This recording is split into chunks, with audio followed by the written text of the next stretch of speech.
Good evening, cricket fans, and welcome to Sock TV and the Spot On Hose and Fittings Clubhouse on this amazing Thursday. I'm your host, Anthony Telfer, and it's an absolute pleasure to share another amazing episode where cricket is more than a game, it's a way of life. So before we dive in, don't forget to like, share, and comment to keep the conversation alive and vibrant. The Clubhouse isn't just about cricket. It's a space where we celebrate the game, relive the highlights, and share stories from teammates, opponents, and umpires over a cold beer or a soft drink. So whether you're a grassroots cricketer or an international star, there's something here for everyone.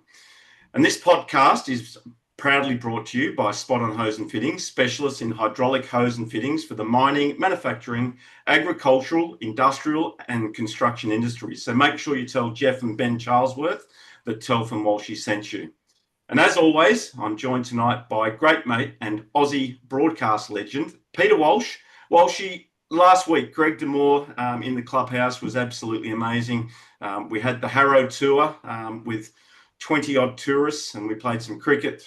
We found out a little bit more about Johnny Muller.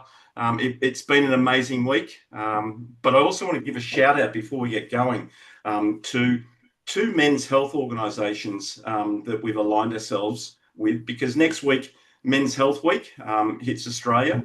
So I want to have a shout out to the IF Project and Clint Hoffman from Queensland, and also Blooming Minds from WA, who are major sponsors of the Sandgropers cricket franchise, which is hitting Mildura in September. So big shout out to those two people. But Walshy, your week?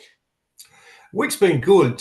Some sadness, and we won't go deeply into the sadness of losing friends, but it does appear as if sometimes when the phone rings and you look at it and you think, I haven't heard from so-and-so for a while, it can be bad news. So that message that you like to deliver, and I'm sure our guest this evening would deliver as well, is pick up the phone and ring someone and have a chat to them, and just make sure you're not a doctor. You haven't got any clinical analysis that you can throw at them, but you can throw some friendship.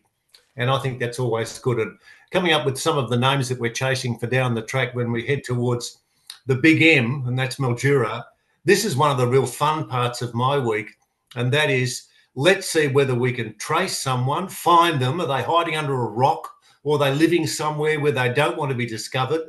I hope not, because 9 times out of 10, they've got significant stories to tell, and we're in the, I suppose, the really good situation, Tel, of being able to ask those questions. And tonight's no exception. No exception at all. So, Walshy, as always, as I said, it's good to have you here in the Clubhouse. But tonight we're joined by a true Australian cricket legend in Michael Kasprowicz, as I've been told and learnt tonight. But he was a fast bowler who was known for his resilience, consistency, and heart. And Kasper represented Australia at the highest level across a decade-long international career, 38 Test matches, 113 Test wickets, an average of 32. Test debut at the Gabba in '96 against the West Indies, and he's shared the field with players like Taylor, the Wars, Ponting, Warne, McGrath, just to name a few. 43 one-day internationals, 67 ODI wickets, an average of 24, and he played a vital role in that Australia Test victory in Sri Lanka and India in 2004. And was famously part of that dramatic 2005 Ashes Test at Edgbaston, coming within 2 runs of recording a remarkable victory. A veteran of 19 first-class seasons, his off-field toughness and off-field leadership have made him one of the most respected voices in Australian cricket. He's now joining us as the official ambassador for the 2025 Global Spirit of Cricket T20 tournament in Mildura in September. So let's welcome Michael Kasprowicz to the Clubhouse. Kasper. G'day, Telf. How are you? And thank you for that very, very warm welcome. I'm not sure my mother speaks that highly of me, but thank you so much. Look, it's amazing what happens when you type in Google and all the information comes up. But quite a remarkable journey that you've had. Obviously, 19 seasons of first class and international cricket. You played with some absolute legends of the game. Let's start edition number 120 of the Clubhouse. And normally, Casper, we like to try and find out a little bit more about our guests. So maybe just take us on a brief journey of your early years involved in obviously playing cricket, where you started, and how old you were and where you played your club cricket before you reached those lofty heights of playing for Queensland and then Australia. Well, yeah, thanks so much, like I said, for the introduction. And I'm really excited and feel flattered to actually have the opportunity to come down to Mildura. The spirit of cricket is something that for me was always really close, I suppose, and the way we played. And I think even just the value of cricket to my life. And started when I was 8 years old. And I got to say, possibly not so much ended, it's still going, but I ended up being on the board of Cricket Australia, which we'll get into that a little bit later. But for me, I was, like I said, 8 years old. It was grade 3 in Queensland, and the teachers came around in summer and said, who wants to play cricket? And so I joined cricket and found out that I could actually bowl this cricket ball faster than everyone else. I used to bat 3 as well, which shouldn't come as a surprise to anyone, but I'd actually... I loved the game so much, and sort of through, just from starting cricket, it was about that time when, I guess, for me, when you look back at, you realise why cricket was so important. My father left when I was 9 years old. So the next year, my father left, decided to leave, a 9, a 6 and a 4-year-old, 3 boys. So my mother immediately had to go, obviously, with work and everything else, and it was really, I guess, later on when I realised how important cricket was for all those male role models, the lessons, how invaluable that whole experience. And cricket, more than any other sport, really, really gave me sort of, I guess, kept me on the rails in many ways. So what happened was that I was 13. So I went to high school. I was 13 years old. Went to Brisbane State High, which is actually in the GPS system up in Brisbane. It's a state school, it's free, but it was ideal because my mother didn't have to pick me up from school or to go to club training. All the school, all the sport was actually associated with the school before or after, which was kind of essential, really. Anyway, at the end of year 8, so I'm 13 years old, I get invited down to come down to the first 11 training sessions. And they selected me in a team to go to Melbourne when I was 13 years old with all these 17, 18-year-old kids. My mother was horrified. I went and I did that. And then I actually came back the next year and I got player of the first in year 9. So I got player of the year. And just give you a real quick brief part to it. But so all of a sudden I ended up, being, I was 13. Then when I was 17 years old, I'd finished, virtually finished school. Then I got picked to play cricket for Queensland. I went to high school. I went back to school the second year, run of year 12. I'm 17 years old. Then all of a sudden, I'm in the Queensland cricket team in a dressing room with Alan Border when he came back, Carl Rackerman, Greg Ritchie, Craig McDermott, all these legends of the game. It was just the most extraordinary thing.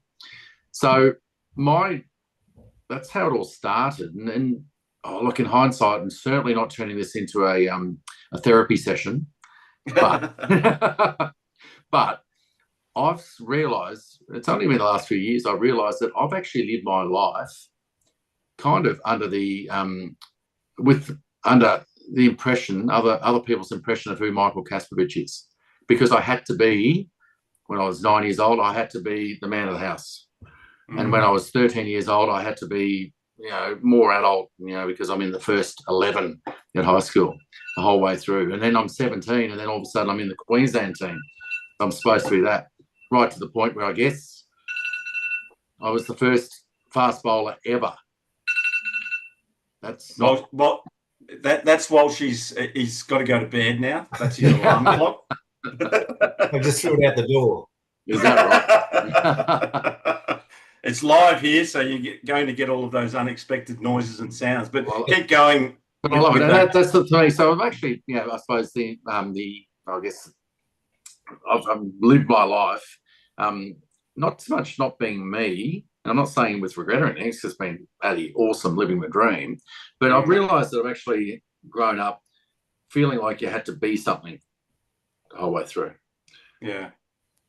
Yeah, I get that. And look, as a 17-year-old, and you talk about those guys that were in that dressing room or the change room when you first played with Queensland, you would have just been pinching yourself looking around the room and seeing people like Greg Ritchie and Alan Border and Carl Rackham and a host of others, no doubt. That must have been amazing experiences for a 17-year-old. Yeah, and these are the days before mid-strength beer even. I wasn't So, and I guess sponsors being Forex, I think Powers came in the following year. But the other little cool thing was we were sponsored by Benson Hedges. And so I reckon one of the first training sessions I've gone down there, it's almost like a pallet of special filter cigarettes in the middle of the dressing room. And everyone's, Benson Hedges reps there and saying, oh, help yourself. There's a sports bag. A yellow sports bag, Benson Hedges, Sheffield Shield on it. That became my school bag. And then the other thing was, I just sort of, not that I'm not a smoker, I never have been or anything like that, but I got to say that I did take a couple of cartons of special filter cigarettes because they became pretty good bargaining tools in the schoolyard. Wonderful stuff. And just one last comment from me before I throw to Walshy. We had... you speak about alcohol and cigarette sponsorship in the early days of cricket. We had Dougie Walters in Mildura last year, and he's a crowd favourite, and I'm sure you've done functions with him before. But he obviously talks about the amount of cigarettes and beer that were available for the cricketers as part of, I guess, their payment for playing cricket. Well, it had to be. I guess that was the give and take, and I guess, and maybe like all jobs, every job has a shit factor. Having to smoke and drink at copious amounts was probably the shit factor back then. Yeah, exactly right. Walshy, over to you. Michael, as a youngster and you are picked in the squad, you weren't picked as a fast bowler, or you were? Was that what you really wanted to do? Did you make that decision when you grabbed a ball that had been used by a lot of those that had been training and ran in and bowled? When did you know you'd been struck by the disease that would look after you for such a long time of how to bowl fast? I think it's one of those things where you're able to do it. It's physically, you're able to come in and bowl really, really quick. And look, I'd made all the junior, Queensland teams, 17s, 19s, was invited to Queensland training. So I was a net bowler. And it was about, I reckon, over Christmas sort of period time. So I was invited to come in and look, I'm smart enough to know that I'm going to, out of the bag of balls, I'm going to pick the one that's as shiny, as new as possible, which I did, and steamed in and made sure I went hard at Greg Ritchie. He was the captain. and I think that was it. And he's told me since that he actually said, the way he presents it to me, that he told the selectors, because Dirk Towsler got injured, and he said to the selectors, I want this guy, I want this Michael Kasprowicz, this young bloke, to come and bowl. I'd played a handful of first-grade games at the time. And anyway, he claims that he told the selectors at the time that if you don't pick him, I'm not playing. So he says that to me one-on-one, but I'm not so sure that was the case. But even just a little sideline to that, I actually played Australian schoolboys rugby as well. So I played rugby and cricket and all the stuff through school, made this Queensland team, made this training side. We went to New Zealand. Unsurprisingly, we lost, I guess, back in the day. But what happened was I came back to Brisbane in like that September sort of period, about the start of October, to play club cricket. And I chose to play for the University of Queensland, which was my club team for the 19 years I played. I was opening the bowling. The very first game I played was second grade at Oxenden Park against Toombul. I had to bowl uphill into the breeze. The second over, there's a bloke named John Eales. He was bowling the first over. Wow. He bowled out bouncy out swingers too. Big, tall bloke. He kind of did all right in rugby union, of course, but yeah. So I know Eales well. So when in your own mind did you feel as if there was a bit of talk in the dressing rooms about you being more than just a Shield player? Maybe the word would have filtered across, the figures might have been all right, and you might have gone home and jumped into bed that night and thought, well, I could, if I maintain my strength of conviction and my training techniques, etc., I could be considered one day down the track as playing for my country. Well, that's your dream, of course, Pete. That's the dream, to play cricket for Australia and baggy greens and all the rest of it. And I think you don't get ahead of yourself as, a young guy. You're in the team just loving all these moments. I think it was 1991, 92, that season. I got 52 wickets, I think, in the season, 53 wickets. The youngest player to do it. And I suppose that was the point.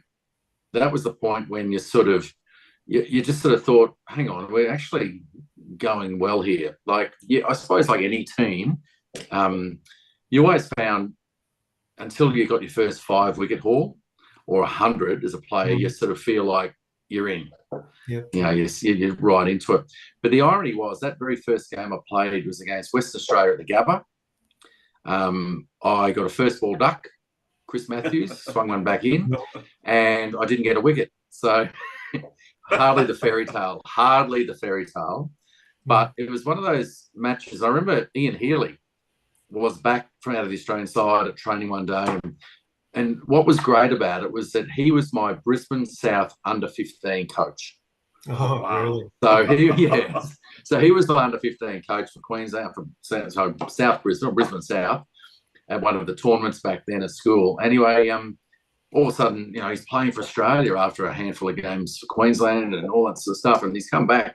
And I'm chatting to him about it. And I said, look, I don't think I deserve it. I didn't, because, I was just picked purely on potential.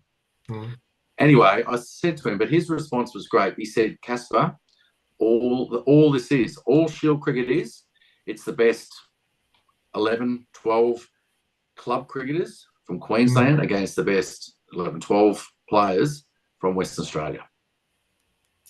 How did you find out that you were actually in the squad to play your first test? I was 12th man for the Australian under-19 team. We're playing against England. We're down at North Sydney Oval.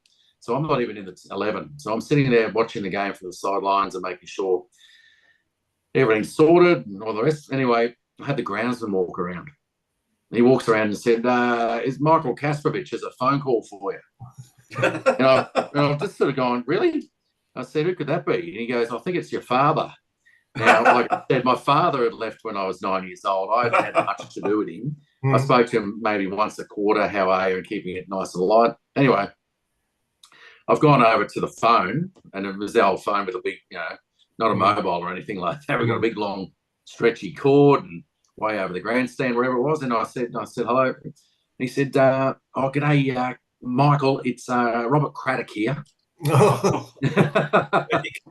Correct. G'day, Michael. Hi, Michael. It's Robert Craddock here. Look, I'm not sure if you're aware, but Dirk Tasler has been injured, and not that it's been released or announced yet, but there's a very good chance that you're going to be selected. And so it was one of those moments, that it was like, it was a shit a brick moment. Like, it's just going, wow, like, this doesn't make too much sense, but okay, we'll go along with this and go for the ride. Next thing, I think another phone call came later in the day. It was confirmed. Got on a plane, went home. Here's your bag of gear. Here's a hat. There's a cap. I think Kookaburra. I wasn't even. They gave me some gear. Here's a bat and some pads. And, wow. Just a couple of quick ones from me. Who presented you with the cap for the test? So is this the test?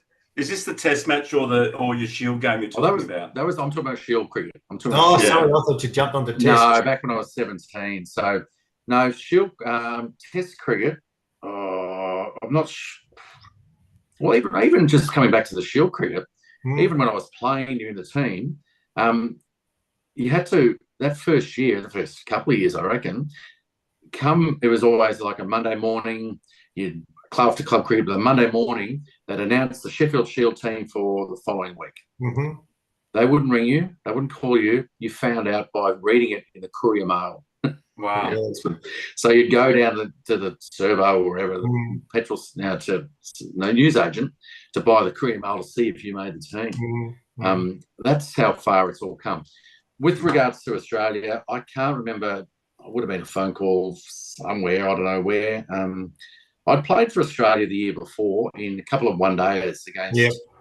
West Indies, and I think Pakistan might have been there. Anyway, Sri Lanka. Anyway, what was classic with that one was that Bob Simpson was the coach. And sort of at the time, hearing all the stories about the way he trained and prepared and the high catches on the fence, and if he knew you'd been out the night before, how many catches and any more catches he used to make you catch. So I'd sort of been around, like I said, had some success at Shield cricket. And I guess that's the other thing, was thinking about Test cricket. All Test cricket is, same analogy, the best Shield players or state players from Australia against the best players, county players from England. Yeah, fair call. And we should send a happy birthday to Mark and Steve Waugh, who both clicked over the 6-0 during the week. And the reason for me throwing that in, Michael, is you'd have so many memories of so many people that you've played with as an Australian, but against with other countries, that there'd be some good parties and some good stories that would be told when you get together. Yeah, it is. It really is. I'll give you an example. We're up in North Queensland last weekend for the Bulls Masters. Now, I started with Jimmy Marr, the Bulls Masters, 15 years ago. Group of ex-players with the supporters we've had. Over 15 years, we've raised over $5 million. Oh, wow. And that's gone to regional Queensland, in regional centres, but also charities. So we've managed to raise that much money and donate it and all that. It's been extraordinary experience. Anyway, this is the third year that we've done it up in Cairns. We do a lunch, and it was called Remembering Roy. Oh, wow. Great mate of ours, highly involved, just one of the best. Anyway, we have this lunch, and we've had over the years, Adam Gilchrist, first year I think was Gilly, Peter Moody, Black Caviar trainer, Lee Matthews. They all spoke. Individually, they would have been ideal on their own. All three interviewed fantastic. Pat Rafter last year, along with Gregory and Chappell. And this year, we had Simon Black, who's actually a neighbour of mine, lives down the street. And then also we had Mark Waugh came up, interviewed Sam Kakovich as well. He was there. But what was great, when I say about the stories, one of our supporters, Chris Gleeson, got a big refrigeration company here in Queensland, goes really well. He's a good supporter and great bloke. I roomed with him this trip, but he was sitting opposite me at lunch. Not at that lunch, but the following day we take our supporters to lunch. Sitting there, and I'm sitting next to Alan Border. I've got Ian Healy, 2 people away from him, and Adam Gilchrist was up there as well with his, I think it was Jaguar Land Rover, and they timed it, their trip to be part of ours. Right. And then all of a sudden, Chris said to me, he said, Kasper, I said, how was your day? He said, Kasper, I had the best day. He sat there with a glass of wine. He said, listening to you guys, just chatting and talking and your stories and all that, it was just extraordinary around, and it's not fake. It's like anyone, like exactly what's going to happen in Mildura when people get together. I think that's the beauty of it. And certainly people they could be the same stories. We're rehashing stuff, but it's that getting together and talking, sharing. It's such an invaluable piece of the game. Yeah, it's what we do, isn't it, Telf? Exactly right. And we do it once a week here in the clubhouse, but we're always on the phone chatting with all of our mates. You mentioned something that caught my interest there when you said you were playing a game of cricket against John Eales, Kasper, and with him. I was with him. Oh, with him. Okay, so obviously a rugby player for Australia. For those people that don't know who John Eales is, but more importantly, you grew up at that time when a lot of sports people did both sports, whether it be AFL and rugby and cricket, right? And one of the people that comes to mind, and I know that we've had this discussion before, is Jamie Siddons, and you played when he played that one game in Pakistan. Maybe share a story with our listeners, because I know a lot of people out there have some great memories of Jamie Siddons, and obviously you were there when he did play that one game for Australia. No, I wasn't actually on that Pakistan tour. Oh, weren't you? No, was that when Damien Fleming got his hat trick on debut? And Yes. we haven't heard the end of that to this day, but Yeah. yeah. but more importantly though, it was a time when you could play both sports and get away with it. Yeah. And look, even as a parent, like I did my whole life, I loved it. It was invaluable, I suppose. And the lessons you learn from the different groups, different sports, teach us so much. I think that's where I think Roger Federer came out and said about how he played lots of different sports, and that's what was so good. My son, Ed, he's 18. He I'll just put it. He's 6'8".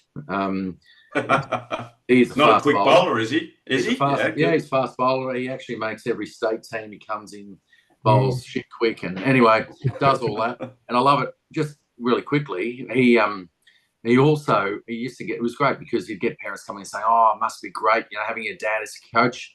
What's the best thing he's ever taught you? What's the best thing he says?" And he used to just say straight, "Well, my dad just says go out there and have fun." Yeah. Which is that's the tip. That is the tip. But the other thing too, I'd get told, I said, "Oh, mate, I can see where he gets the fast bowling, from." And I said, the best part, he gets his aggression from his mother. But maybe that's what's correlated, because he's actually signed a 2-year contract down with the New South Wales Waratahs with rugby union. So he's just moved to Sydney. He's moved down to Sydney with their academy program. He blitzes it. He goes so well. And I just think, I've seen it for his example, even at school, where teaching and even school was getting kids to choose. Are you going to play cricket or is it going to be rugby? And it's just the saddest thing, because you're just loving life, you're having fun, and that's the only part, and you don't know, I always said this, you don't know where it'll take you. Keep loving it, having fun, and you could end up playing for Australia in anything. Exactly. So, yeah. And what stage in your career, was it the defeat when you got back from New Zealand with your rugby trip that you decided, I'm not a rugby player, I'm going to focus on cricket? Or was it just a moment where you were selected for the Queensland team? That was it. That was being selected for Queensland. And the funny thing is, I actually played a season of rugby straight after that first season. I went back and played some rugby. I thought, it's pretty cool. I'll just play rugby during the off season. And I broke my elbow. Yeah. And it was actually my left elbow. So I like to think, look, I won't get sports science involved with it, but maybe that affected my batting. Walshy. I used to be a top order batsman, but all of a sudden something couldn't play straight. Anyway, excuses for losers. I found that for me, and being picked to play cricket for Queensland, I was always far better cricketer. Yeah. And I had something, whereas I was, obviously very good and mobile and, and athletic and doing the rest in rugby. But, it was one of those childhood dreams that, growing up, and one day you could play both, how good would that be? Because no one ever has. Yeah, and there's not too many that have played both. Obviously, Never. Jamie played AFL footy. Right. Warnie had a crack at St Kilda, but obviously got the boot, and bless his soul that he did end up, playing cricket and taking that trip to the UK. But in 1996, that was your first Test match. You debuted at the Gabba against the West Indies. It was 96, 97, was it? 97? Yeah, anyway.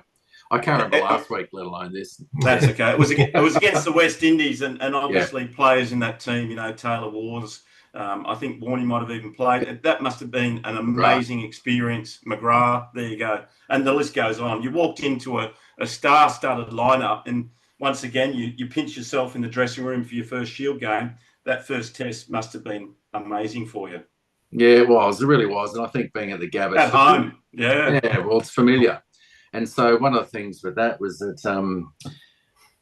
I think that Mark Taylor actually presented the baggy green. I think that was the first time that it started, where it was Matthew Elliott and myself. He got the first one, being batting order or whatever, and then I got it as well with they stopped everyone together and you get presented with your cap. Otherwise, it was just in your bag with your trackie before every trip previously.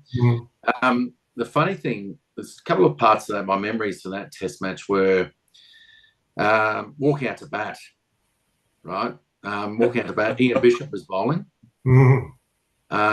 He's coming around the wicket to me. And I'm thinking, oh, okay. And I'm looking at the field setting, and we've got a leg gully or leg slip.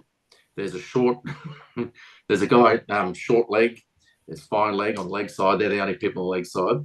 There's about, I don't know, 4 or 5 slips gully. I think the only person in front of the wicket I reckon, was short leg. And the umpire and the bowler. That's, the non-striker. So I'm actually facing up, taking centre, and looking around, and sucking it in and taking it all in, thinking, okay, this is great. But then I thought, wow, I kind of got a good idea where he's going to be bowling this one. I managed to scrape together, I don't know, it was double figures, I think, runs. But the irony was I didn't get a wicket in that game, my first Test match either. Now, my second Test match, where we went down to Sydney, second Test match, there was 2 things I remember from that one. Was that under pressure, bang, okay, we've got to go there. And Sydney, okay, it's always been a tough wicket for fast bowlers anyway. I didn't get a wicket in the first innings. Mark Taylor didn't even give me a bowl in the second innings. Oh. I didn't bowl an over. He opened with Mark Waugh. So it was a bit of bit of spin. But my highlight from that Test match was that Courtney Walsh, I hooked Courtney Walsh for 6. And I've been around for a couple of years, and you sort of read and understand stuff. But I think that was the funniest thing, was that we end up, you sort of know, okay, well, if I hook a fast bowler for 6, the second one's always going to be quicker. Always going to be quicker. So anyway, I reckon I got, second one's short. I got to sort of there, like the hands are up, ready to go there. It's hit me in the grill, right in the face of the grill, bang, before I get any of the bat anywhere near this thing. So as predicted, but I'm not sure. I got a couple of runs through there, but I can't even remember the result of the game. But for me, hooking Courtney Walsh for 6 in my second game that was the highlight. Wonderful stuff. I'll throw to Walshy. Michael, were you ever scared when you walked out there and you knew the West Indies bowlers? They didn't mess around. They were quick, lethal. Their body language, it looked as if they were out there for the kill. And I'm not being too dramatic, but when you walked out there, and you might have been the second last or the last batsman to go out there, and they wanted to clean up the tail, tell us about your mindset when you knew you were facing some pretty venomous bowlers. Well, I was actually when I say pretty good, you're obviously nervous, you're starting, but it's pretty simple. They either go nose or toes. Yeah. And so you break it down like that, whereby you simply just, you know that, keep the Yorker out and just watch it. And I think if you watch the ball, you feel like anything, if everyone's throwing anything at your head, if you watch it, you're always going to move. You don't have to move all that much to get out of the way. I think, and so I'm not trying to be a big head here and say, oh no, we're fine with it. But obviously you're nervous, but you simplify it, I think, and that's the key.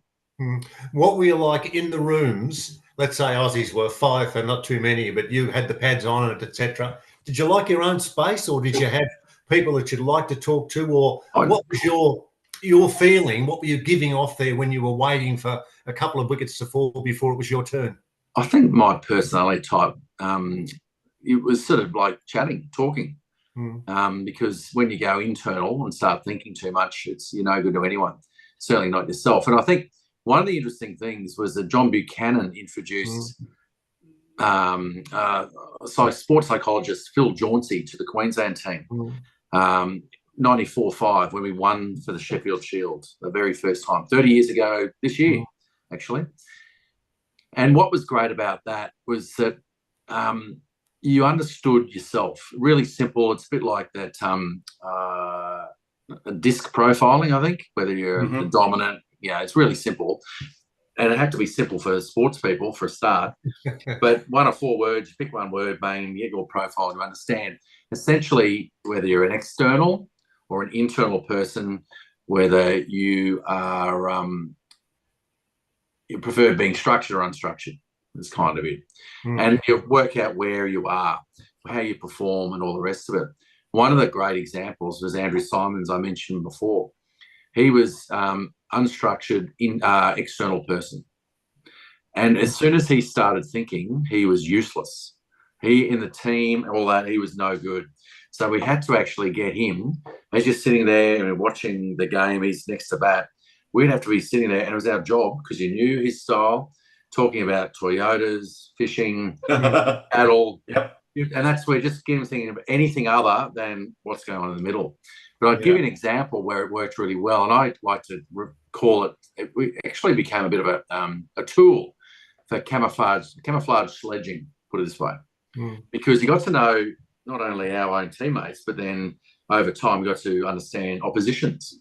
And so Mike Hussey, when he played Queensland, I don't think he ever scored a run in my time. He never scored a run against us because he had Andrew Simons and Jimmy Maher down that end, not talking to him, but talking about him. And it was gold because they might just be saying, hey, look, I reckon Huss's, his bottom hand's coming around. There's too much grip there. It's a bit too strong. So obviously loud enough for him to hear it, for him to go away and start thinking. Or like, actually, hey, Casper, Vic, don't get Huss out. Leave him there. Leave him there. He's putting more pressure on the other bloke. So don't get him out. All these little things just to really stir with you. So you didn't have to, question his parenting or parentage or anything like that. Like, I guess, traditional or old school sledging might have been. But I think that's where, for me, my style is always, I've been quite external, quite unstructured to a degree. And just that's how I roll. So I was sort of enjoying it. Just sort of go with the flow. No, okay. One more from me, and then to Tuck. I wonder about when you walked out either to be in the field or to when you carried the willow out to have a bat. Did you change? Were you someone who liked to get in the face of the opposition, like to throw a barb at someone who was at the non-striker's end as you walk past to your bowling and you're ready to go again? Were you a different person when you were playing the game? I was awfully competitive. I'm not sure I'm pretty competitive off the field, to be honest. But I don't think so. I don't recall sort of needing to go and stir someone up to switch on. And I'll give an example how we did that. I mentioned about those personality types. We knew for Steve Waugh, that's what he needed. And Matthew Hayden was a prime one as well. Fortunately, played with us. But that's where, even when we played Steve Waugh and Queensland played New South Wales, one of the things we spoke about, the plan, was don't talk. When he comes to the wicket, dead silence. So it's not about, come on, let's get him, come on, Casper, come on, Vic, come on, whoever, I guess it was just dead silence. So it's almost like you're getting him and you're not even acknowledging, not switching on, you're not even talking about anything. There's no energy. And you're hoping he just then flashes a wide one and gets out and see you later. And then you give him heaps on the way out. And afterwards, a quiet one in the rooms. Everyone is happy families? Sorry? Everyone is happy families when the game is finished. You leave the game on the cricket ground and you take with you friends that you'll pretty much have for the rest of your life. That's exactly. And I think that's where maybe, and like I said, I've been retired for 18 years, right? And as I was finishing, I got a sense that there was a bit of a change. Back in the day, right when I started, in the non-professional era, at the end of every day's play, you'd get a 6-pack of beer. If you were a batting team, you'd go into the team that spent the most time in the field. And that was the rule. You'd have a 6-pack of beer, you'd go into the opposition dressing room, and you'd have a beer, have a chat to whoever, and you'd learn so much about the game.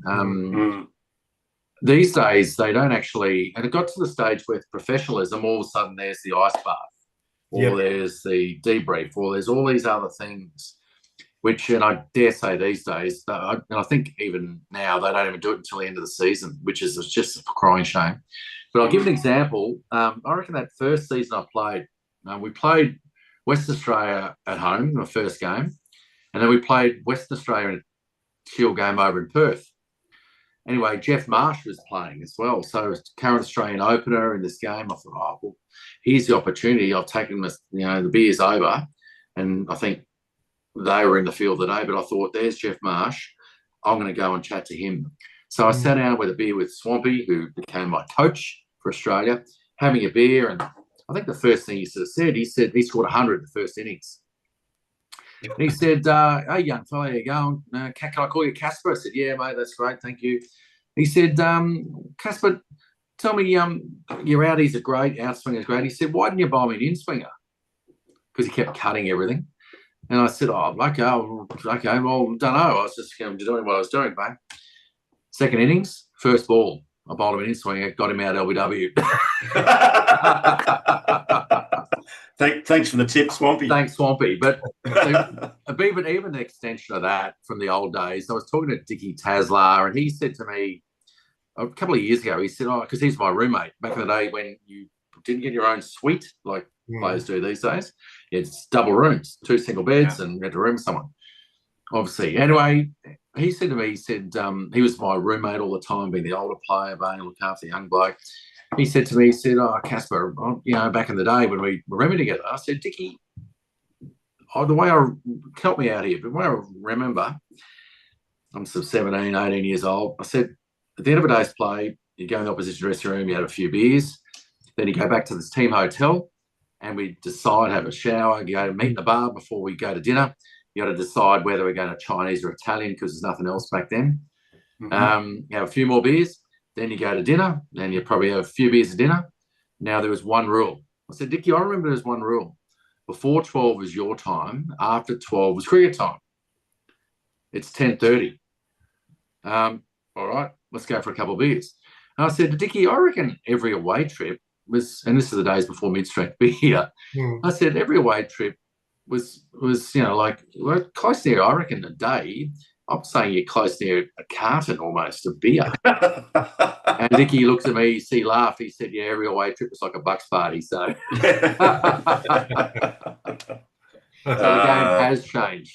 Yeah, it definitely has, Casper. But very quickly, because I want to get on to life after cricket, but I just want to touch on that 2005 Edgbaston Test and those final moments of what was going through your head, and how close it was to a famous Australian victory. Yeah, well, walking out to the middle, when Warney stepped on his stumps, and we needed 63 odd runs to get. I remember Binger was bouncing around his eyes, and I said, mate, let's just have fun. Let's have a bit of fun here and enjoy it, and it is what it is, type thing, And that was my attitude, and knowing it was like a script. They were bowling nose or toes. They were sort of trying to hit the Yorker or hit you in the head, and we were scoring. I reckon we were being close near 4 runs and over almost the run rate. We scored those runs pretty quickly. Now, what happened? Through leg buys or bang or singles or just finding a way. But what happened was when I think we needed 12, and the crowd, the noise of the crowd the whole time, every ball. Flintoff was bowling. He bowled to Binger, and he bowled a ball down the leg side, hit the foot marks, and went for 4 buys. That's right. There was 13 runs to win, and it went for 4 buys. So all of a sudden, single figures, 9. The crowd went silent. It actually went silent in the grandstand. And then it was at that point that the bowlers decided to bowl, by the irony, shorter length outside off stump. And guess what? All of a sudden, leave the ball. Play a miss, leave the ball, which is what they should have been doing from the start. Anyway, what happened, I think Binger of Harmison cracked the ball through the covers, but Peterson, Kevin Peterson on the fence, went straight to him. Off the bat, you would have thought, and people told me, we thought it was 4, that was it. Straight there. I'm on strike. Now, I reckon, can't remember, but it might have been 2 balls or 3 balls, but there's a couple of balls, and it's another short ball, and you're under it or whatever, and but the ball that he bowled that I ended up getting out, or given out, sorry, to, was, it didn't feel like it was halfway down. So it appeared fuller, but it appeared all of a sudden in my head. And so out of instinct, I suppose you're throwing hands up like that. And look, I was given out, and so obviously it was tight.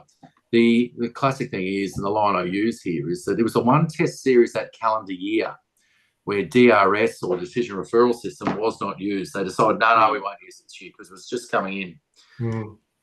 Anyway, whilst it would have been the right result, because Hotspot would have picked up that my right hand was actually off the bat, and law, I think 34.1 in the MCC laws of cricket or something like that. Anyway, Yeah.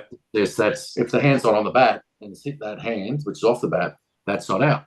Yeah. I joked that it could have been embarrassing for me because if I reckon Hotspot was every chance of picking up the wet spot of some shit dripping down my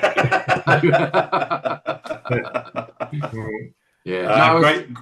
It was, and the funny part was I having I had this Indian bloke come to me in India. I was in India once for a trip once. And he says to me, he said, Kaspar, how are you? Thank you for single-handedly saving Test cricket. And I said, oh, well, you're welcome, but what do you mean? And he said, oh, if you and Brett had scored those runs, then you would have been 2-0 up in the series, and Australia would have gone on and win the series, and Test cricket would be dead. And I thought about that. I thought, well, you know what? You're right, because there was a DVD done of that series, and I think there's 10,000 copies of this. The greatest test was sold. Yeah. All the England players got MBEs, I think, including the bus driver. They gave him one. And junior participation numbers went up in both countries. It was like, oh, it's fantastic. And what do you reckon happened to me? Dropped. Yes. And I think at the start, Tolf, you said 10 years. I spent 10 years in the Australian cricket team, in and out of that side. I lived life on the edge. 13 times I was dropped. Oh, really? In both one day and Test cricket, but I found a way back in. So I like to think I had the most unique view or perspective of that Australian side through the most successful period of time. Because a bit like your own children, if you're away for a week when they're young, you come home. When you go away, you come home, then all of a sudden you notice change. It's obvious. But when you're around it the whole time, so I was constantly coming in and out, seeing the players, seeing the way they're behaving, seeing how things are working or not working. And I think that for me, and it was one of those incredible experiences. Obviously the team, the players, all that sort of, the stuff, but to see it in that perspective, like that no one else can see it, which was, I found invaluable in life after when I've gone on things. And that's where I'm going to take you now before we throw back to Walshy. Obviously, you became a director of Cricket Australia. You were the CEO of Queensland Cricket. You had a company into India as well. And that experience through that playing career obviously was invaluable with where you headed as a cricket administrator in a roundabout sort of a way. Yeah, I'll start with the cricket administration piece. I was the Australian Cricket Association president. I took over from Darren Lehman, who did it for a period. We took over from Ian Healy, who took over from Tim May. Yep. So in the early stages and being there at the start of the whole thing, I was really passionate about, this is not about, more money necessarily just for the players, but just better, for cricket in a whole. So I was asked by Queensland Cricket to go on to be their nomination on the board of Cricket Australia, of which I said to the guy, Jim Holding, who was the president of Queensland Cricket at the time, I said, there's a corporate governance review on right now that's going to recommend smaller, skill-based, independent board for Cricket Australia, because there was 14 members, New South Wales, Victoria, South Australia, 3, all chairman, vice chairman, whatever, each state, and 2 for Queensland, West Australia, 1 from Tassie. So we're going to recommend for the best case scenario. So I said, so in other words, you want me to go onto that board and vote myself off along with everyone else? And he goes, yes. And I've looked at it and I thought, no one else has ever had this opportunity. So I said, I would gladly jump on the grenade for the good of the game right from the start. So that's what I did. 3 terms I lasted. I left because I just thought my values, or the reason why I was there necessarily, was representing every stakeholder in the game. And I could, because I could see it through their lens through. But the other side of it was I looked at it and I thought, there's a couple of parts of it I felt people were representing themselves. And I thought, look, I've been here that long. I've done everything I possibly can. and I left before my time, actually. I just thought, you know what, I just want to, I've done what I can, possibly done. And even speaking with Alan Davidson back in the day, I said to Dave, I said, can you ever recall a fast bowler, Australian Test cricket fast bowler, ever being on the board of Cricket Australia? And he couldn't. He said no. Mm-hmm. So I love the fact that once, and maybe this is mapped into everything I do, is be the first or be challenge the paradigm, maybe in many ways.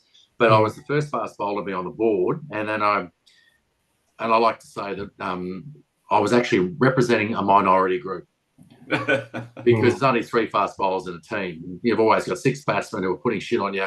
So straight away I thought, right, the underdog went and get them through.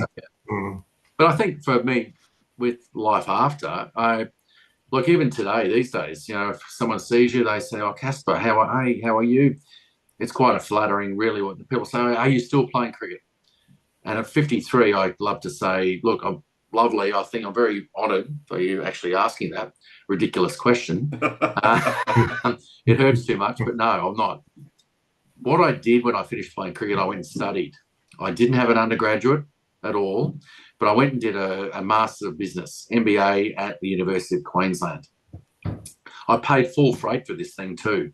So it wasn't like, because I played cricket there, you're going to look after me. And like the rugby guys, I give it, cornflake packs and all the rest of it. I paid full freight for this thing. And for me, it was important to, if you like, rebrand me. And even when we did this course, I think the first subject was management frameworks, and you had to describe why you're doing this. And there was, a couple of people from Defence Forces or whatever, and generally they're engineers, talking about exploring themselves and furthering and all the rest of it. And I said it's called rebranding for me.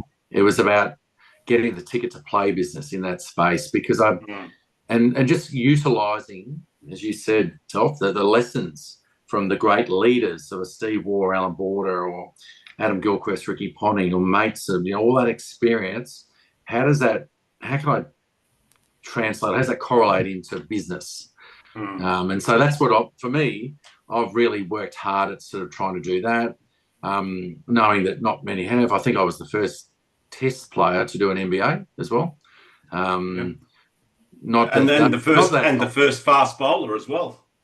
Well, yeah, I think back in the day when, I guess, and like I said, representing the fast bowler, there's a lot of the word myth popped in my head. But when you have batsmen obviously slandering fast bowlers, saying they're not brain surgeons or rocket scientists, all the rest of it, I think I'm not claiming one bit to be that at all. But I think when you have certain fast bowlers in history, probably not helping the cause. Yeah.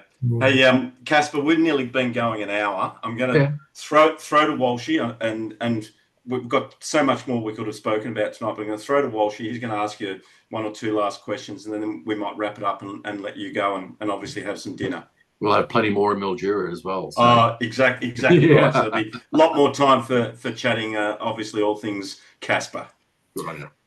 Michael, this is one that I'm thrilled about. I'm not announcing it for the first time, but there's been a flood in newspapers and on social media and on television, etc., about you can't get a ticket for the Boxing Day Test at the MCG.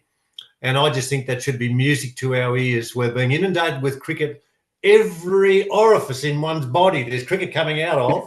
We've just had the IPL finishing. We've had South Australia win the Shield, South Australia win the one days, the women are up and running, etc.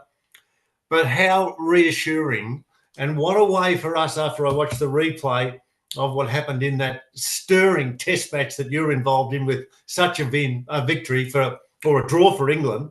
But the number of people who made such a noise, and I'm thinking, hey, you think about noise? Why do you get the MCG? And that is a way of people saying, from not just in Australia, but from all around the world, they want to be here for the real deal, and that's Australia versus England.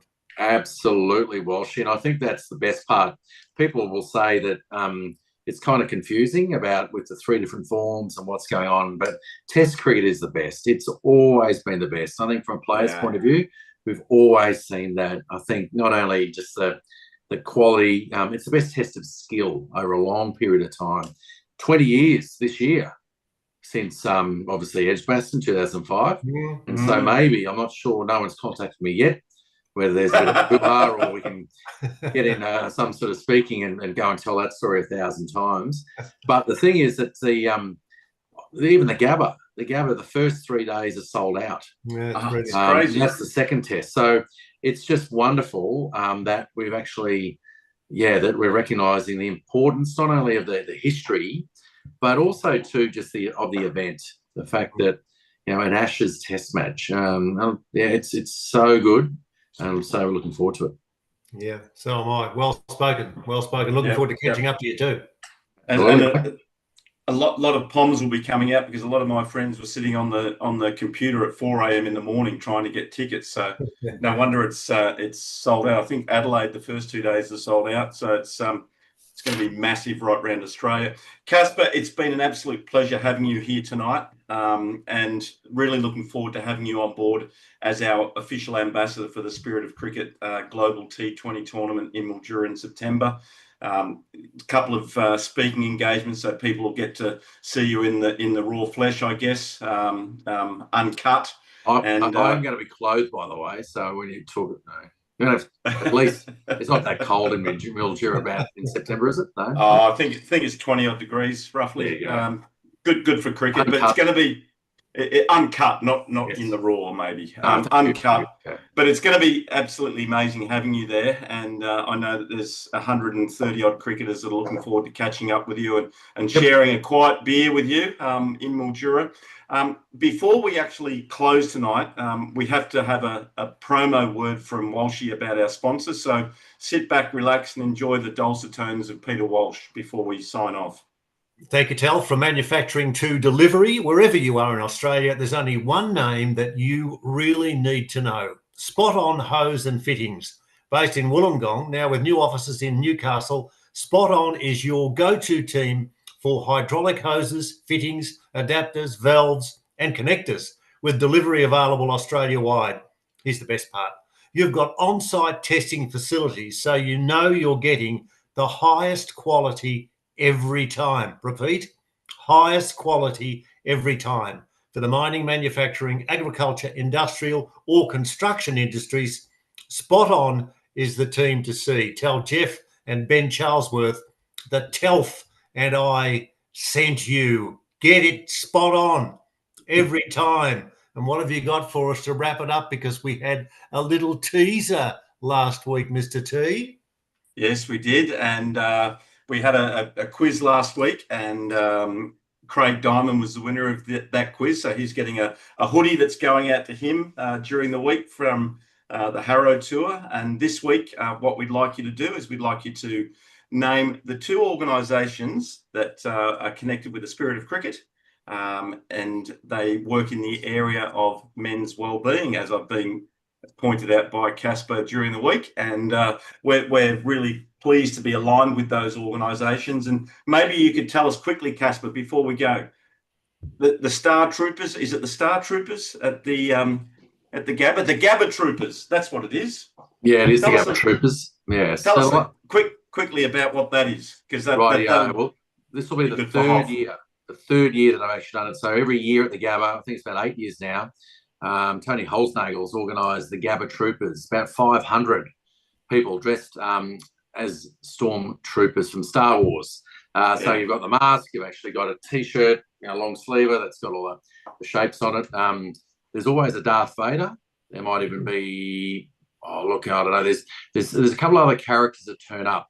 The last 2 years, and including this year, there's been 100 pink Gabba Troopers, and we are the IF Gabba Troopers. And the reason why IF, a mate of mine, Clint Hoffman, you mentioned him earlier, he started this. Now, it's not about raising money, it's raising awareness. He's created an app for men's mental well-being, is the way I like to call it, because it actually gives you the tools of dealing with it. Now, the reason why it's IF, Rudyard Kipling's poem, IF, is got the 12 lessons from a father to a son.